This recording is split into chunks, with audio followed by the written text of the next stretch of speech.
There's a moment in Resident Evil Requiem where I spent an embarrassing amount of time stood outside of a building that doesn't exist. I knew exactly what was through that door. I've walked these corridors more times than I could possibly count. I explored them as a kid, as a teenager, and now as a fully fledged grown-up, in theory. I've been chased through them, died in them, solved the same ridiculous puzzles in them. I basically grew up in the place. And now, nearly 30 years after the original Resident Evil 2, I was stood outside the Raccoon City Police Department again. Except this time, I couldn't bring myself to go in. Which is fucking ridiculous because it's literally just a video game. So why did going back there feel so much like going home?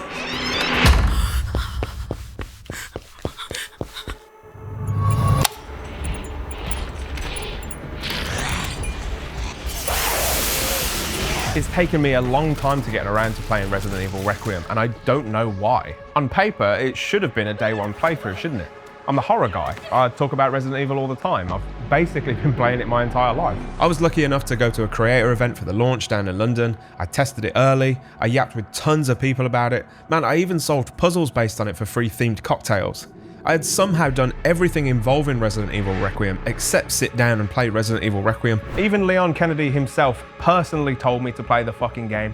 Hey Mikey, how you doing? What's this that you haven't even played RE9 yet, Requiem? The hottest game of the year? Come on, really? You gotta be kidding me. This was the moment where I thought, man, what am I even waiting for at this point? Why was I so hesitant? And I think I finally understand why. I've now locked myself away and played it to death, and it made me feel a lot of things. Some good, some just downright fun, and one part that made me feel something that I don't think I've ever felt in a game before. But for that to make any sense, you're going to need the context of it within the game. Just a heads up, I'm sure this is going to be absolutely littered with spoilers, but it's not going to be a full story recap or lore deep dive or anything like that, so just bear that in mind before we carry on. I'm going to be talking specifically about the feelings that this thing evokes, and the vast majority of those feelings emanate from this place right here, the RPD. But I need to explain how we get there first.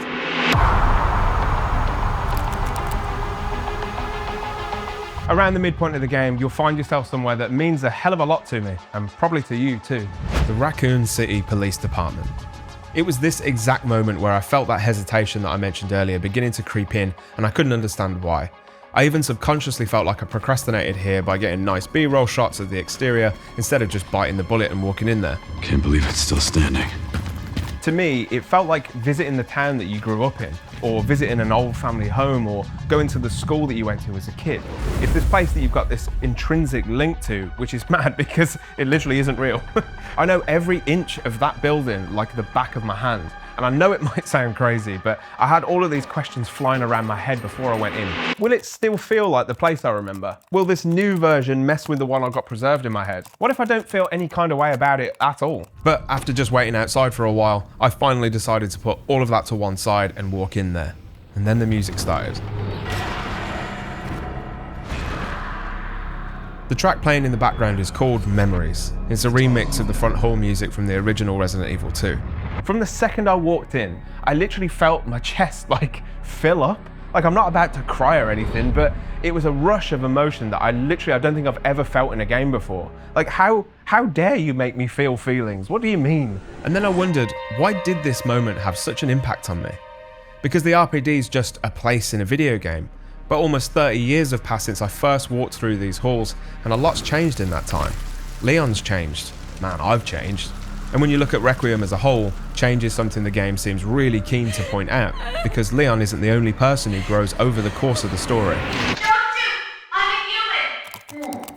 Sorry, Becky. I thought The story of Requiem split out in two parts over two characters, Leon Kennedy, who we all know and love, and then FBI analyst Grace Ashcroft. For the vast majority of the early stages, you'll be playing as Grace, and she very much carries the torch for how a normal person would react to the world. But there's more to her than just that. She also teaches players, new or experienced, to be afraid again. She has virtually no combat experience and also no experience in fighting zombies. It really reminds me of seeing the world through a rookie Leon Kennedy, or also like Claire Redfield in Resi 2.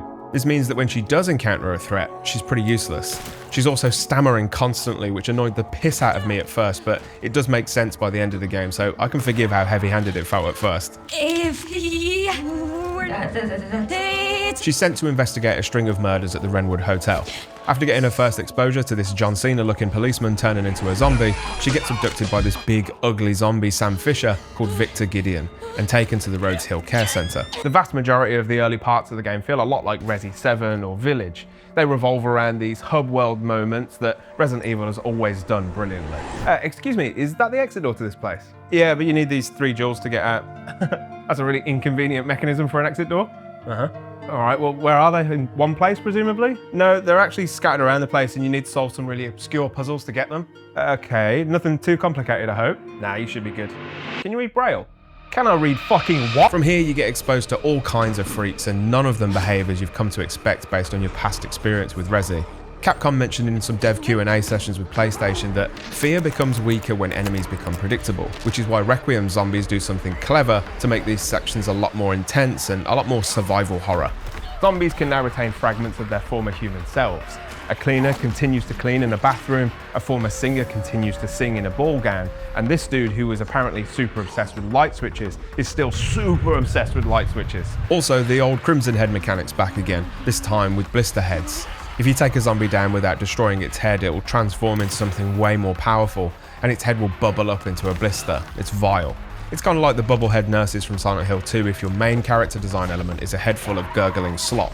Because she's so poorly equipped and resources are so sparse, you're forced to creep around and use your items sparingly. They do allow you to get more comfortable as you go though by drip feeding more supplies and ammunition and crafting components. Things like the ability to extract infected blood into a blood collector, which you can then combine with random bits of scrap metal in order to make handgun bullets. Didn't you know that's how they make bullets? Rookie. You'll need a helping hand too, because the mini-bosses in these areas are fucking terrifying. Most notably this big fat dude known as Chunk, who bulldozes his way through doorways to chase you, and also this massive one known only as the Girl. She's basically allergic to light, moves quickly in the dark, and can tunnel through the ceilings. There's also this absolutely haunting book that acts as your tutorial on how to avoid getting your head bitten off by her. Didn't work for me, mind.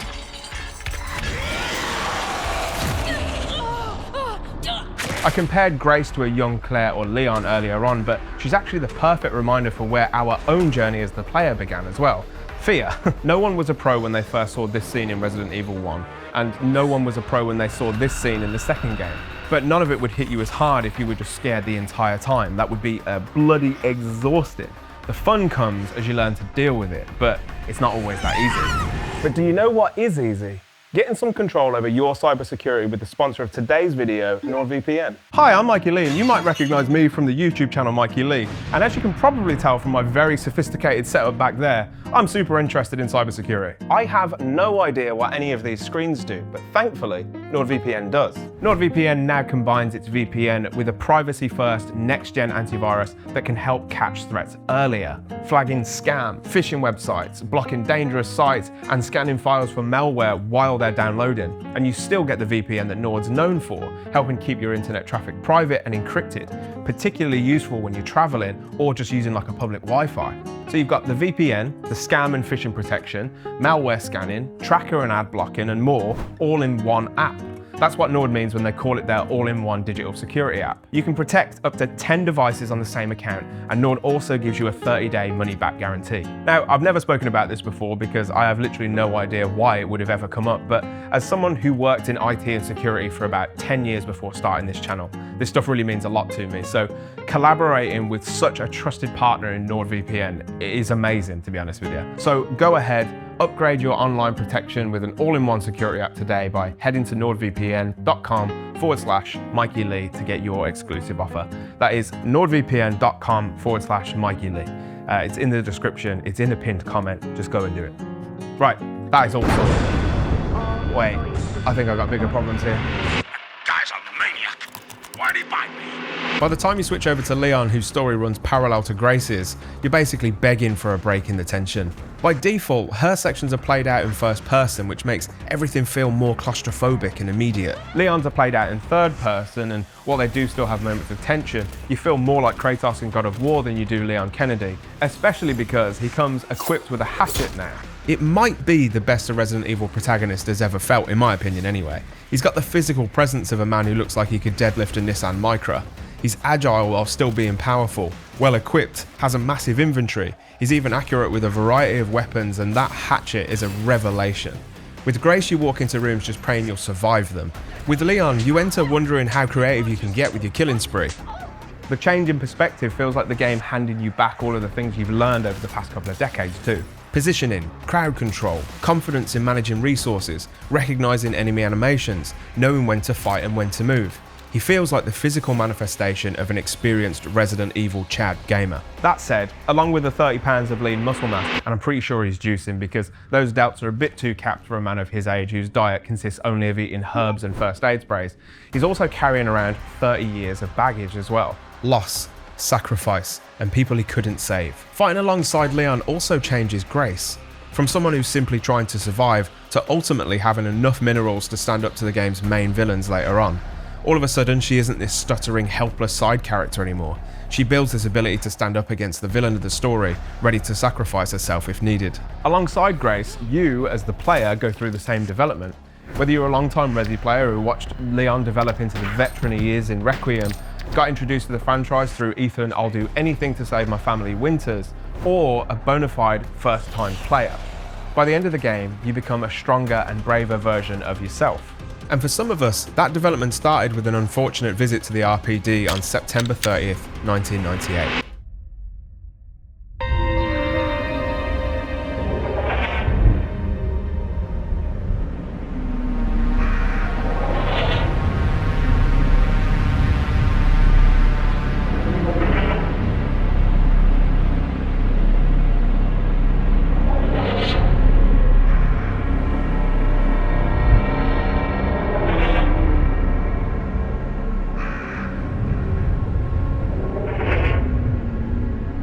This time around, you walk into the RPD as the most current, modern, oldest, wisest version of yourself. But what's fascinating is that you're also walking around as a much younger version of yourself too. In my case, I'm the adult Mikey, husband, dog dad, horror YouTube chap, but I'm also the kid who explored this building for the first time next to his dad on the living room sofa.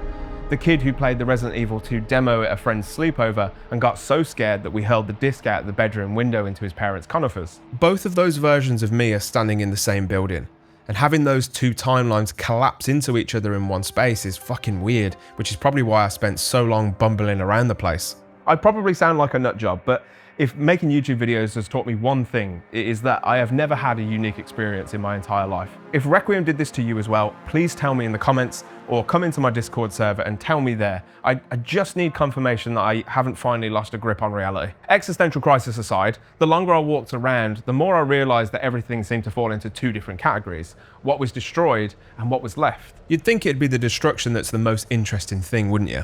While it's cool to see the impact that the missiles had, I think it's more interesting to see what's left untouched, like a little 90s Resident Evil time capsule. I think there's some symmetry in the song that plays when you walk in that I mentioned earlier on as well. Memories has these familiar, recognizable notes and stings, but there's also this distance between them that wasn't there before. It's just like the RPD itself, it feels broken and disjointed. Those gaps between the stings are filled with these rising swells of almost Blade Runner-like synth, by the way. It's gorgeous. The devastated sections communicate that time has passed, and that's exactly what you anticipated. But the preserved sections blur the past and the present together, and that's where things start to feel weird. One of the first things you'll notice is the Welcome Leon sign in the main hall. It's sad because it represents the first day he was supposed to have 30 years ago. It was made to welcome a rookie cop into an ordinary job, but he arrived to find the city collapsing. The same's true for Leon's desk, which is still untouched. It sits just as it always has, next to the desk of Marvin Branner, who you meet in Resi 2. You know, the guy who sounds like this. I've made this joke in 3 different videos now. I really need to get some new material.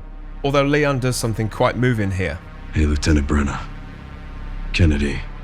Reporting for duty. It's not the only time he treats a former officer with respect either. Jesus.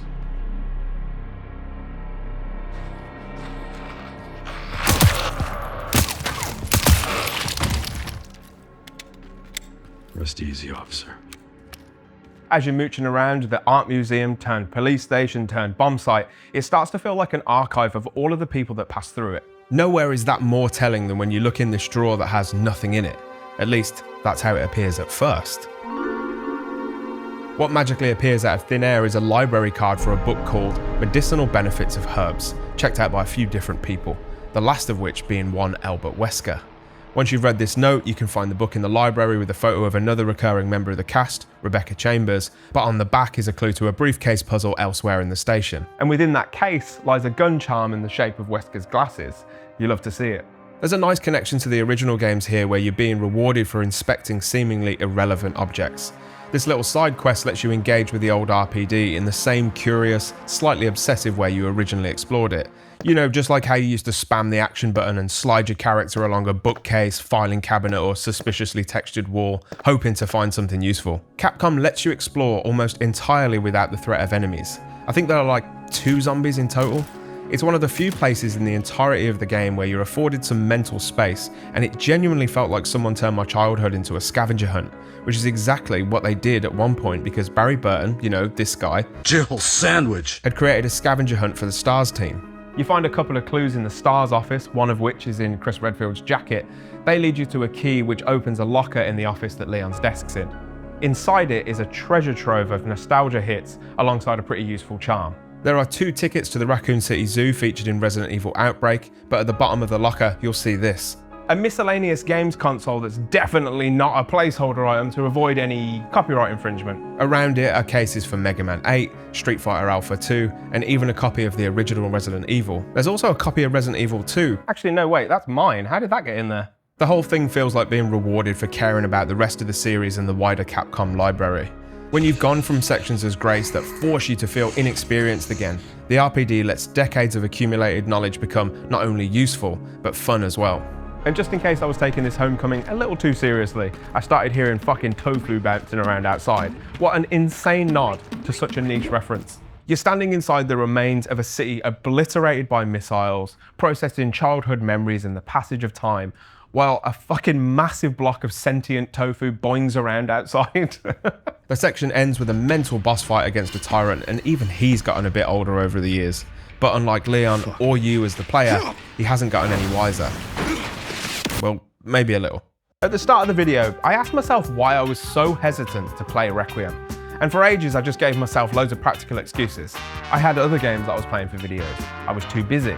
I knew that every massive channel on YouTube would cover it before I could get even close to making something. And maybe there's truth in all of that. But the fact is, the trailers and key art told me we'd be heading back to a place I really care about, and I was worried that this new version might mess with how I felt about it. It's the same feeling I get whenever a new Terminator movie drops, or a new Jurassic Park movie drops, or whenever they make a new season of Dexter, despite the fact that he keeps dying. Or does he? Oh. Are all of my memories of this place going to be treated with care, or is it going to be pure fan service with no substance? Or worse, what if they didn't show it the love it deserves at all? I've gotten so used to companies treating beloved IPs with what feels like disdain that I was genuinely fearing the worst. However, the second I saw that welcome banner, the puzzles left in their finished state, the broken walkway in the library, the crashed police car by the exploded tanker just outside the RPD, and even unlocking the gate that you as Leon locked in the remake, I knew I was in safe hands. Maybe that's why I had such an emotional response to it. Like, oh shit, these guys actually get it. There are loads of other clever little hints and Easter eggs throughout the game that I've not mentioned, and I think the story of the whole thing is a banger. It carries on the storyline and means it can go in a bunch of different directions in future, and I can't wait to see where it takes us. I can now think back to the moment I watched the Nick Apostolidis cameo my fucking incredible team of mods got for me in a different light. Keep doing what you're doing and play Requiem. I don't know what you're waiting for. Anyway, survive when you do. You know, save that ammo, get the headshots. You know how to survive. You know how to do your thing. I'm just rambling at this point, but I will end with a couple quotes from Leon. I want to do some Requiem quotes, but you haven't played it. Where's everyone going? Bingo. And my favorite, hasta luego. Take care, Mikey. It's a reminder that it's not that I didn't want to play it, I just knew where it was going to take me, and that message ended up being the kick up the arse that I needed. So a huge thank you to my mods and to my community, and cheers to you as well if you're watching, Nick. But I'll leave you with this. The RPD might not be real. But the memories of being the kid who explored it with his dad and with his friends are, and for a little while, Requiem let me go home to all of them. Thank you for watching. Catch you in the next one. Love you, bye. See you later.